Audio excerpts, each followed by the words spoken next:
Hello everyone, thanks for tuning in for another episode. Today we're taking a first look from initial impressions at the AA Forge Kephart. This particular model is 01, convex, 5/32 spine, I know, unlike my last video. I think it's maple, stabilized dyed maple with natural liners. Absolutely gorgeous knife, thick knife. Heavier than other Kepharts. So my initial impressions of this knife, when I first picked it up, I liked the size of the handle. This handle is beefy. This handle is bigger than like an LT Wright handle. Thicker, I think, than like an Adventure Sworn. It feels really, really good in the hand. It kind of tapers a little bit wider here. And then looking at it this way, it's pretty much the same. Has scallops for your thumbs, so you can hold it like that. And it's just really, really comfortable. The only thing that I would have liked to see, and I think I'm going to get over it, I think it's just because it's a new knife and I'm comparing it to other ones that I have, is just back here being, instead of just being, you know, rounded this way as well. I think that would just make it feel better. When I first started feather sticking with it, I loved it. Usually I'm not a convex person. Picked this up on a recommendation, but the weight of the blade, and just because it's that weightier blade, definitely lends itself to feather sticking. It lends itself to some light chopping, which we'll see here in a few minutes.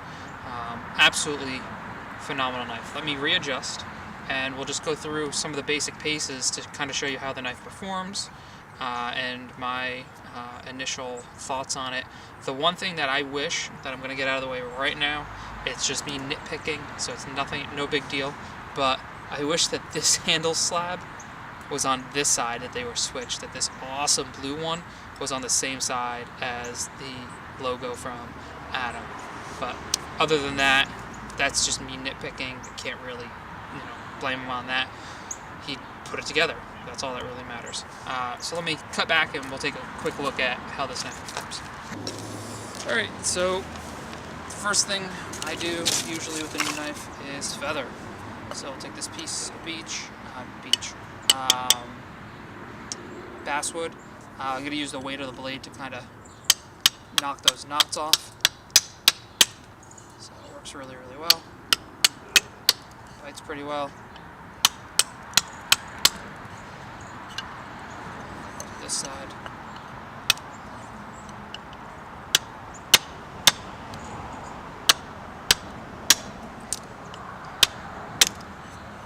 And this is tasks that I would normally do. Can open this up. This right here. I'm just going to use my hand. Thicker spine definitely lends itself to better splitting. The big handle gives you that torque.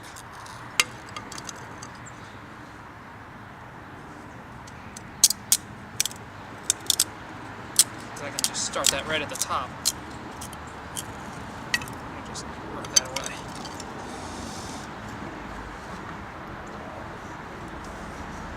So what I notice about this knife versus the lighter bushcraft knives is because of its weight, it definitely feels easier to feather versus other knives. If you're used to this weight, then maybe it's not going to feel that much easier, but this thing peels off. Absolutely beautiful curls. This is an amazing convex grind that Adam did.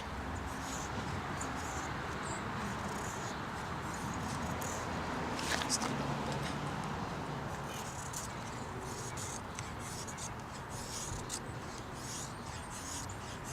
So I loved this knife when I started feathering with it. This.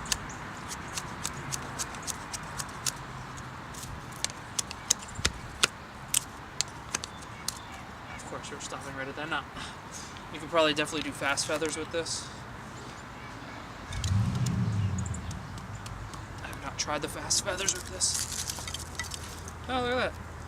Ice still.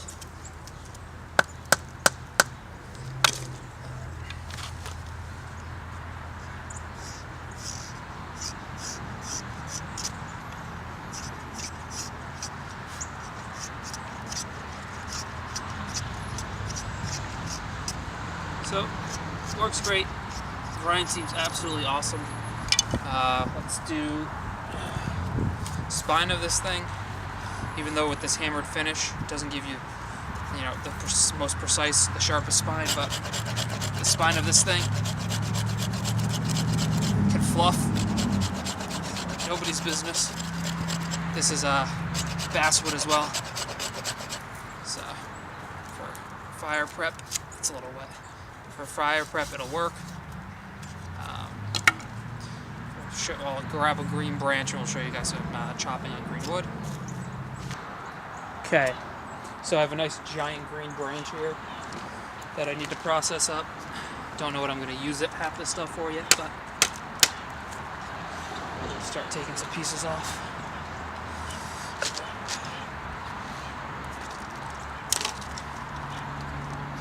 Don't know how much you're going to see for most of this.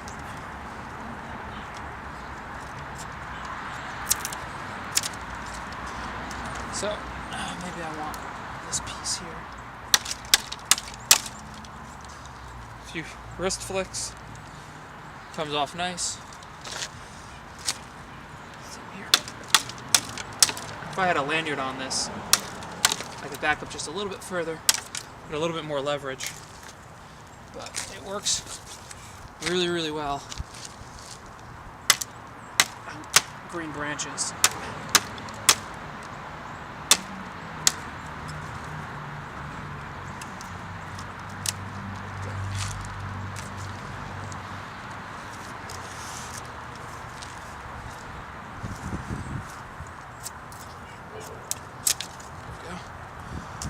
So you can bend stuff over onto itself. Cut it. All in all, works awesome. I'm going to go into a little bit of wood carving as well with this knife. A little bit of notching. We got our green stick off that branch that I dragged over. We're going to make a pot hook notch. Because that's what I always make. So, see how the stick's going to lay.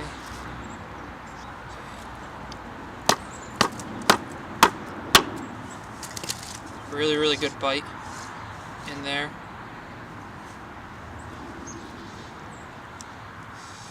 These knives that Adam produces are of insane quality.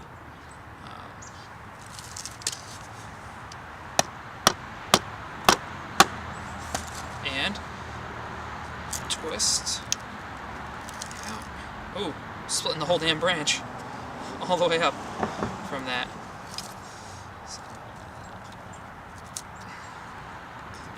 So obviously, I'd have to start over. Or maybe wrap that with some cordage, maybe some jute twine or something to keep it, if it's going to be, depending on where your hook's going to be, you definitely would probably want to start over and maybe not go so hard. So maybe I'll back off a bit here, trim this, and try this again.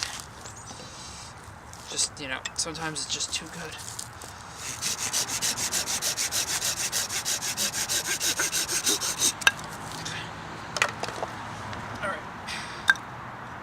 There we go. So, instead of 5 hits, let's do, 3 hits. Oh, oh my god. It bites in well, it doesn't really get stuck. Some Scandies will bite so hard that you kind of have to twist the wood out, or twist the knife out. One more for good luck. Yeah, that's better. So, it can do what I've seen most adventure sworn knives do. Just pop that notch beginning. I'm going to use the tip of it in here to clean that out. I'm going to come back across here to pop this notch. Nope, that wasn't in deep enough. Pop that notch out. So now we have, it's not the finest tip in the world because it's a Kephart, but it gets in there, it works. This isn't going to be a problem. Just, I've used a convex to do this before. Some convexes are a pain in the butt to really get it to bite right.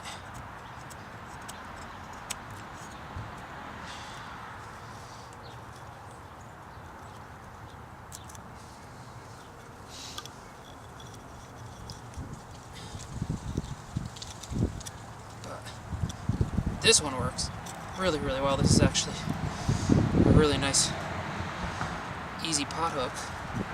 Sorry, I'm going to take this out of camera for a second just so I can clean it up a bit. Just more awkward doing things on camera. Let it come under. Cut out my notch.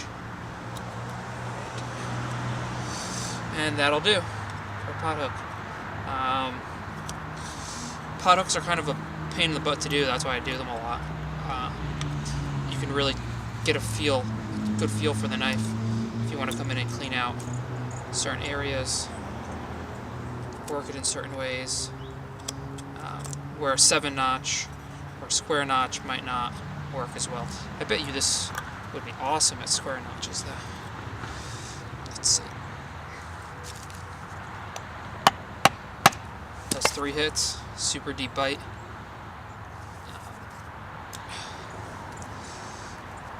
Let's go right there.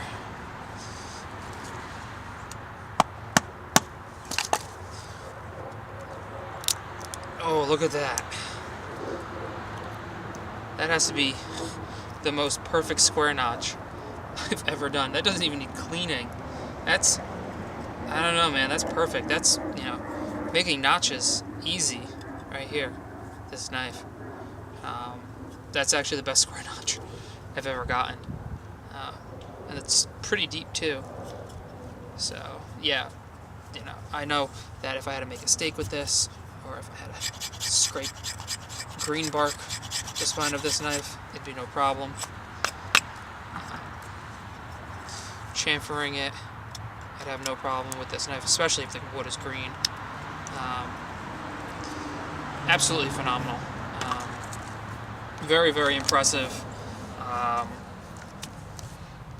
Really no faults. Like,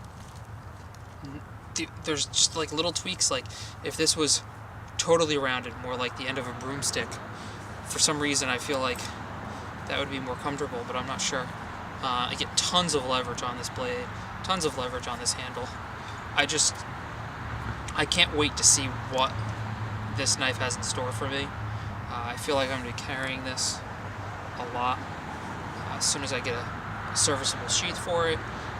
And I also love that it almost has, and I don't know if you guys will be able to see it on camera, but the shape of the knife, this section isn't a straight line. This is actually, so you have your belly here, and then it kind of doesn't curve, but it's more of like a diagonal inwards. So almost like it has like a small little sweep and some more belly here. Like he added just a bit of Nesmik in there, maybe, I don't know. But that's what the blade looks like to me, and that's kind of what it feels like. It's got awesome slicing ability. Oh, we were going to do some carving, but I really don't think it needs, it's pretty much comfortable on all the grips that I normally use, and definitely carving towards yourself is comfortable. I'm trying it right now. I've had no problems with this knife. No problems with edge retention. So, guys, check out AA Forge. See what he has to offer. He has right now. Adam's doing sales on Tuesday and Friday, I believe. He'll have some availables up, and then his custom order books, are scheduled to reopen in the summer of 2018 currently. So if you guys want a custom order, it's a bit of a wait, so it's not like you're going to place an order, you're going to get it in 2 weeks. It's, you got to wait a good while, especially depending on where you get in on the order process. But his availables, totally worth it. Jump on them. They're super hot. Anyway, thank you guys. If you like this video, please like, share, subscribe, and I'll be back with more. Thank you.